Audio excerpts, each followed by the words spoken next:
Hello friends, स्वागत है आपका अपने channel law study with Chamoli में।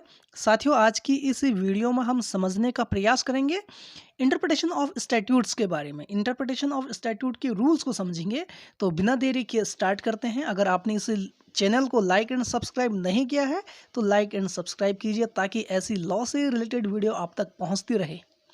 तो स्टार्ट करते हैं। फर्स्ट रूल, द लिटरल और ग्रामेटिकल इंटरप्रिटेशन। देखिए, शब्दों किसका in the literal and grammatical interpretation में शब्दों और उनका सामान्य और स्वाभाविक अर्थों में दिया जाता है, और यदि ऐसे शब्दों का अर्थ स्पष्ट है तो उनका जो भी परिणाम हो उससे क्रियान्वित किया जाना चाहिए। उन्हें कानून की भाषा तक ही सीमित रहना होगा। अदालतें वैधानिक प्रावधान में कुछ भी नहीं पढ़ सकती जो स्पष्ट है।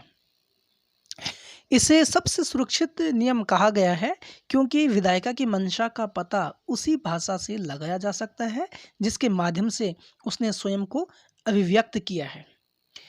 केस लॉ से समझते हैं इसको। इसमें केस लॉ है Maqbool Hussain versus state of Bombay का AIR 1953 का केस है। इस केस में हुआ यह था, जो ये व्यक्ति थे बाई एयर ट्रैवल कर रहे थे और अपने साथ बहुत सारा सोना कैरी कर रहे थे और उन्हें इंडियन एयरपोर्ट पर पकड़ लिया गया। फॉरेन एक्सचेंज रेगुलेशन एक्ट 1947 सी कस्टम अथॉरिटी के सेक्शन 8 फेरा के अंतर्गत उनका जो गोल्ड है, गोल्ड को सीज कर लिया गया। अब उन्होंने कहा, अपील बनकर या अपीलेंट बनकर कहा सुप्रीम कोर्ट में, मेरे साथ आपके ही कॉन्स्टिट्यूशन के वॉयलेशन हुआ है, आर्टिकल 20 सब क्लॉज 2, जो कि डबल जियो पार्टी के बारे में बात करता है, जो कहता है कि एक व्यक्ति एक बार कन्विक्ट हो गया तो वापस उसी केस के फैक्ट के लिए कन्विक्ट नहीं किया जाएगा। तो अब इसमें सुप्रीम कोर्ट ने क्या कहा? सुप्रीम कोर्ट ने यह जजमेंट दिया।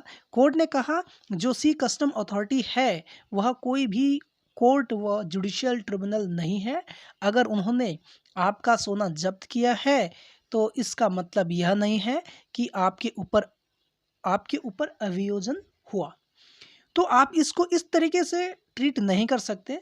यह आर्टिकल 20 सब क्लॉज 2 के अंतर्गत आएगा और आपको ये बताएगा कि यह एक निर्णय है। और जो पेनल्टी उन्होंने इम्पोज की है वह कोई भी प्रोसिक्यूशन के अंतर्गत नहीं आती, वह कोई केस नहीं है, आप कन्विक्ट हुए हैं। देखिए, जो लिटरल रूल्स हैं, लिटरल रूल के एडवांटेजेस क्या है, नहीं लाभ क्या है, इसको समझने का प्रयास करते हैं। देखिए, इसका फर्स्ट एडवांटेज क्या है, संसद क्या है, सर्वोच्च है। दूसरा, कानून पूर्वानुमान योग्य है, यानी आम आदमी के लिए समझना आसान है। और निर्णय लेने की प्रक्रिया क्या है, त्वरित है, यानी शीघ्र है। मनमानी शक्ति के लिए कोई संभावना नहीं है। अब हम सेकंड रूल पर आते हैं, गोल्डन रूल। व्याकरणिक व्याख्या के सिद्धांत में संशोधन। ठीक है। दूसरा, इस नियम के अनुसार आमतौर पर कानून में प्रयुक्त शब्दों को उनका प्राकृतिक अर्थ दिया जाना चाहिए, लेकिन यदि इसमें असुविधा, कठिनाई या अन्याय होता है तो अदालतों को अर्थ को इस हद तक संशोधन करना होगा ताकि ऐसी असुविधा या अन्याय को दूर करें। ठीक है।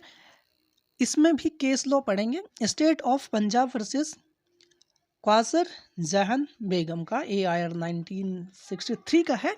इस केस में यह हेल्ड हुआ था कि जस्टिस की बात जहां भी होगी लिमिटेशन एक्ट के अंदर, जिस दिन से लिमिटेशन एक्ट में आपको नॉलेज होगी, एक अवार्ड की उस दिन से कंटिन्यू होगी। ठीक है, काउंटिंग होगी। समझ गए? दोबारा समझे। इस केस में क्या कहा था? इस केस में यह कहा था कि जस्टिस की बात जहां भी होगी लिमिटेशन एक्ट के अंदर, जिस दिन से लिमिटेशन एक्ट में आपको नॉलेज होगी एक अवार्ड की, उस दिन से ये काउंटिंग होगी। ठीक है। अब हम बात करते हैं थर्ड रूल जो है हार्मोनियस कंस्ट्रक्शंस का। इंपॉर्टेंट है ये भी। जहां दो या दो से अधिक कानून के बीच या एक ही कानून के दो प्रावधानों के बीच टकराव यानी कन्फ्लिक्ट उत्पन्न होता है।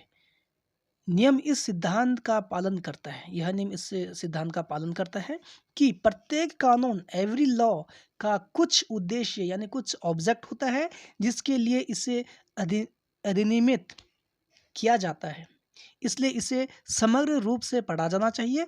इसलिए जो अधिनियम को समग्र रूप से सुसंगत बनाता है वही न्यायालय का उद्देश्य होना चाहिए और असंगत से बचने वाले निर्माण को अपनाया जाना चाहिए। अब हम केस लॉ इसमें भी पढ़ेंगे। State of Bombay versus Balsara. इस केस में यह हुआ था, जो बम्बई प्रोविशन एक्ट है, एंट्रीज 31 एंट्रीज में लिस्ट एंट्रीज 19 लिस्ट फर्स्ट के बीच में कोई डिस्प्यूट नहीं है, ये इस केस में कहा था। केस सेकंड जो है इसमें TMA pi foundation versus state of Karnataka का है। इस मामले में कहा गया इंडियन कॉन्स्टिट्यूशन के आर्टिकल 29 एंड 30 को साथ में पढ़ा जाएगा, इनको अलग अलग रीड ना करा जाए। ठीक है, अब हम चौथा रूल जो है इसको हम बात कर लेते हैं। Beneficial construction. एक लाभकारी कानून व्यक्तियों को लाभ प्रदान करता है। यदि कोई प्रावधान यानी कोई प्रोविजन अनक्लियर है यानी स्पष्ट नहीं है, अस्पष्ट है, तो वह दो अर्थों में सक्षम है, जिनमें से एक लाभ को सुरक्षित करेगा और दूसरा जो इसे दूर ले जाएगा। जो अर्थ इसे संरक्षित करता है उसे अपनाया जाना चाहिए। इस नियम का आधार यह है कि अदालतों को उन व्यक्तियों के प्रति उदार होना चाहिए जिन्हें कानून द्वारा लाभ प्रदान किया गया है। इसमें कानून को व्यापक अर्थ देना शामिल है। ठीक, आगे हम बात करते हैं मिसचीफ रूल की। मिसचीफ रूल क्या समझते हैं? स्वेच्छा से किसी को चोट या हानि पहुंचाना। इस नियम की व्याख्या इस प्रकार की गई है कि कानून में किसी भी प्रकार की गड़बड़ी से बचा जा सके और विधायिका द्वारा अधिनियमित पारित करने का उद्देश्य प्राप्त हो सके। तो आज की इस वीडियो में हमने समझा इंटरप्रिटेशन स्टैट्यूट के रूल्स को।